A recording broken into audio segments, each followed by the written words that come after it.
Hi, I'm David Mickel of All Things Mickel Therapy. Thanks for tuning in to watch this video.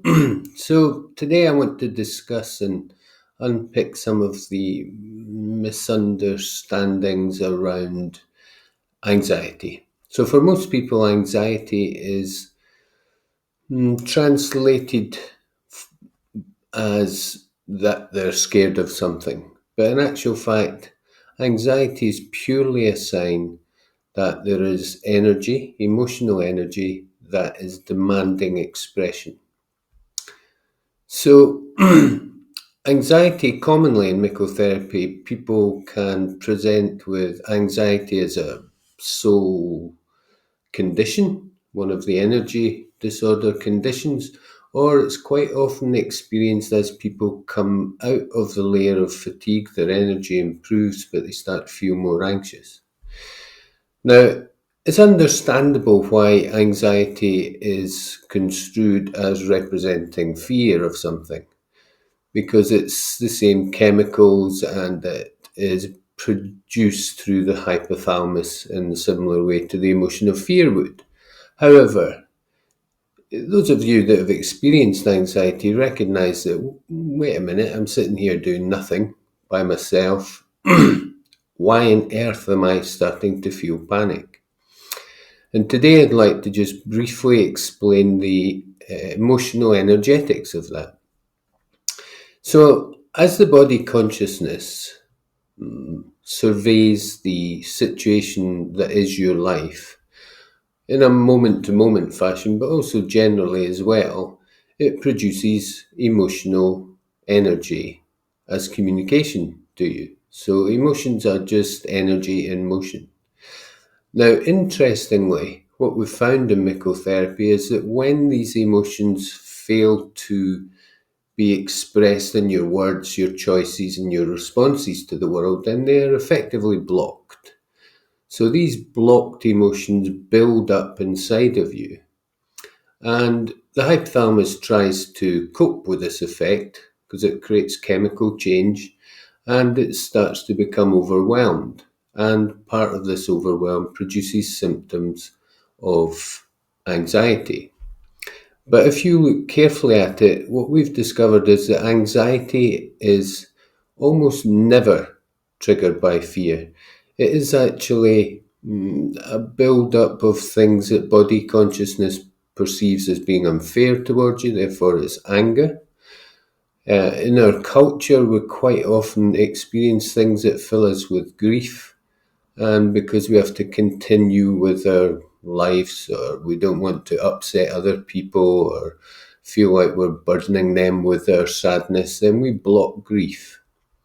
And the other big one, once again, as we've discovered in mycotherapy, is most of us are leading an imbalanced lack of fulfillment of self life.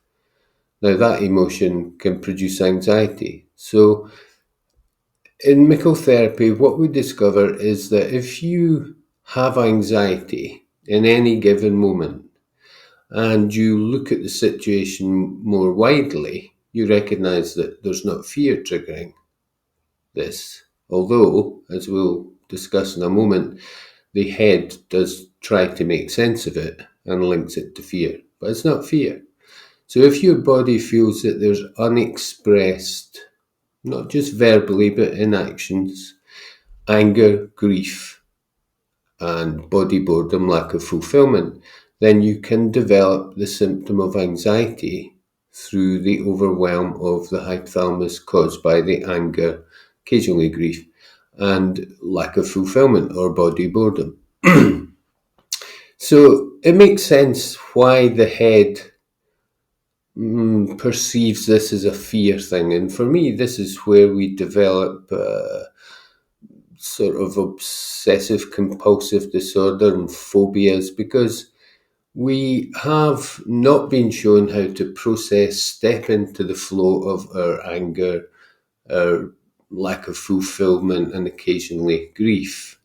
And because we don't step into the flow of it, we literally block these emotional energies within us, produce the hypothalamus effect, and create symptoms. So the head experiences this change in the physiology within your body and tries to make sense of it. It's like, what the earth? It must be fear. I'm scared of that. And before you know it, you develop these increasingly crazy phobias of things that just don't make sense, And conventional psychotherapies and psychology work with the head, but it's all based on a lie, really, so there's not much point. For me, rather, what you should do is address the blockage of how you respond to anger, lack of fulfillment, and allow yourself to have grief when it arises. So the head effect of creating the fear response doesn't make sense. And you can try this out within yourself. So in Mickel therapy, our approach is to imagine that if you didn't have the anxiety symptom, what would be making your body unhappy in that moment anyway? And this gets you far closer to pinpointing the emotion that is being blocked. And with the process of Mickel therapy, you learn how to step into a flow with that, as we discussed in some of the other videos. I suppose a simple day-to-day example is someone is on their way to work in the morning and they start to feel panic and the rising symptom of anxiety. Now, depending on where the journey is, obviously, but for most people, there is no logical trigger for fear. It's much more likely to be anger starting to rise within the body due to unfairness at work, or perhaps some boredom on the journey.